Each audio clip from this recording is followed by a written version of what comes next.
But the person who's out there doing a residential work in a small contract or a single family residence, he's going to go on whether it's Calvin Road or Carmichael Road or Fox Hill Road or wherever he go, and he's going to pick up workers.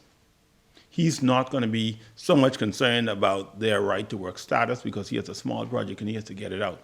Sands contends that while many of the larger companies follow the law and only hire those with legal status, it is a very long and tedious process. He warns that should every single undocumented worker be removed, many companies won't be able to complete projects. We're saying 65% of the entire labor scope is now French-speaking and or maybe Bahamian of Haitian descent, some documented, some undocumented, and some who do not have the right to work. If you take 65%, that's the whole group, and let's say 50% of that number may be living in areas where, by the policy, they're not in the regular housing, they're not in an apartment, they're not living in a home, they're inside the one of many, many, many shanty towns in New Providence, in Abaco, in Harbor Island, in Andros, and we say they are no longer going to get a work permit.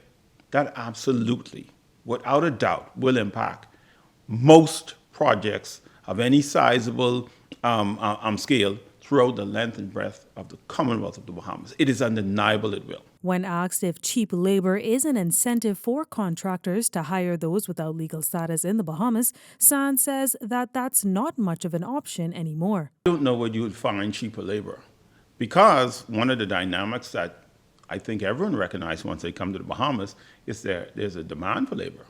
So if I know you need me, you may offer me $50 for 8 hours a day. I'm not going to work less than $70 because, okay, I say no to you. You have very limited options to find the person who's going to do that thing that you asked for. There was a time when I can say that, you was able to take advantage of persons who might have been undocumented and came to the country and were just looking for an opportunity to make that money. They're no longer in that position. There is also a much larger issue that Sands wishes to highlight as it relates to work permits.